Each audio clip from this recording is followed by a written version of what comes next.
بسم الله الرحمن الرحيم. درسنا اليوم عن جمع الكسور. أولا سنتعلم جمع كسرين متجانسين. ما معنى كسرين متجانسين؟ الجواب: هما الكسران اللذان لهما نفس المقام. مثال على ذلك: لو أردنا أن نأخذ الكسر الذي مقامه 8 اللي هو الكسر ثمن، وكسر آخر بنفس المقام 3 أثمان اللي هو 3 أثمان، كسر آخر 3 أثمان. انظر إلى مقام الكسر الأول 8، ثم انظر إلى مقام الكسر الثاني 8. هذان الكسران يسميان كسران متجانسان.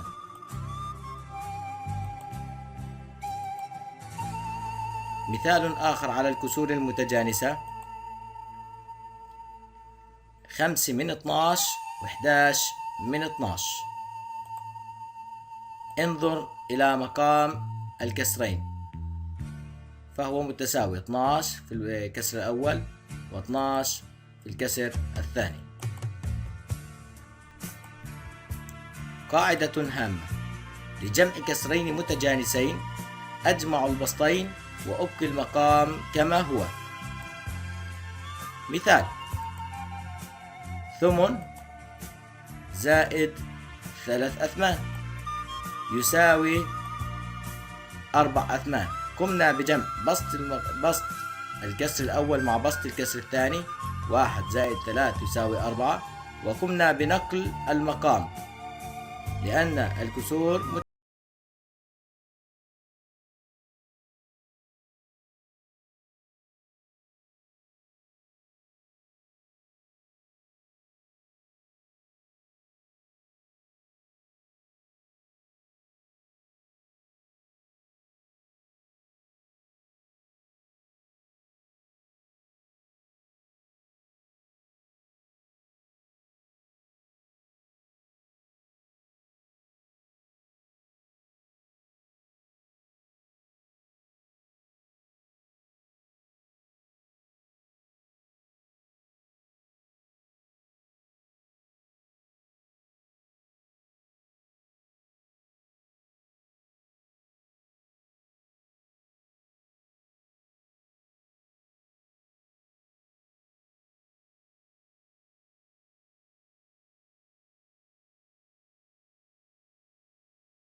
مثال آخر على كسرين غير متجانسين: الكسر 5 من 12 والكسر 7 من 15.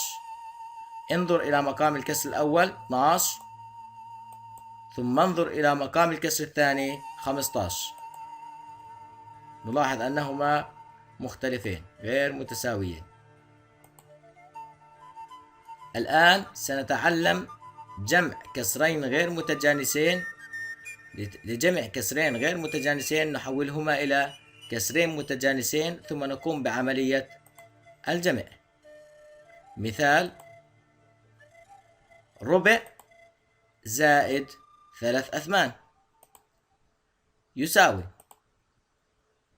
الكسر ربع، نقوم بتحويله إلى كسر مقامه 8، نقوم بضرب البسط بالعدد 2 والمقام بنفس العدد 2 زائد 3 أثمان اللي هو الكسر الثاني، ويساوي نقوم بضرب بسط الأول في 2، 1 ضرب 2 يساوي 2، و4 ضرب 2 يساوي 8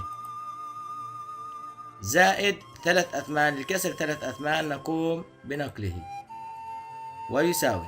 الآن أصبح الكسرين متجانسين، مقام الأول 8 ومقام الثاني 8. نقوم بالجمع كما تعودنا عليه في الكسور المتجانسة: 2 زائد 3 يساوي 5، ونقوم بنقل المقام 8. التوضيح بالرسم: لو أردنا أن نمثل الكسر الربع، هذا هو تمثيل الكسر الربع. طبعا تعلمنا عملية تكافؤ الكسور. الكسر ربع يساوي الكسر 2 من 8 أو الكسر 8. الآن نضيف الكسر 8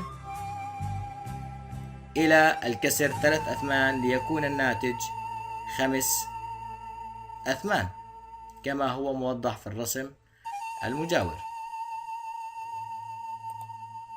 الآن سنتعلم جمع عددين كسريين. لجمع عددين كسريين أجمع الكسرين معا ثم نقوم بجمع العددين الصحيحين معا، وهذه إحدى الطرق لجمع أعداد كسرية مع بعضها البعض. مثال: 2 صحيح و7 أتساع زائد 3 صحيح وثلث يساوي، نقوم بنقل العدد الكسر الأول 2 و7 أتساع كما هو زائد الكسر 3 ثلث.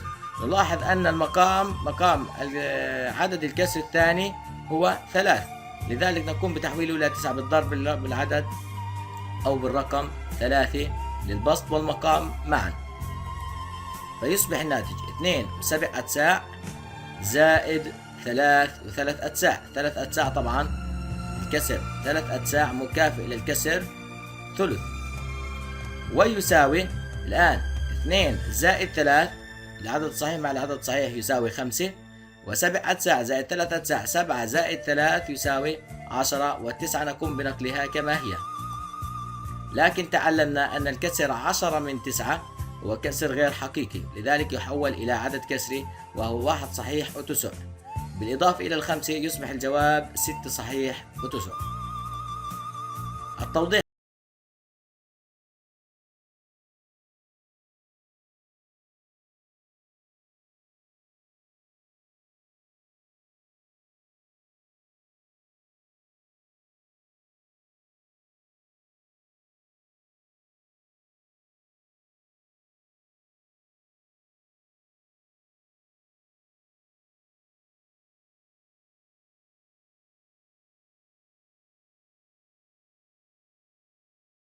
مضافا إليه 3 صحيح وثلث ألا وهي 3 أتساع، يصبح الناتج 6 صحيح وتسع. الآن لاحظ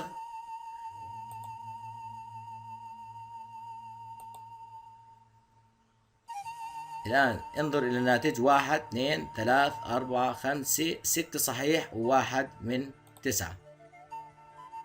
والسلام عليكم ورحمة الله وبركاته.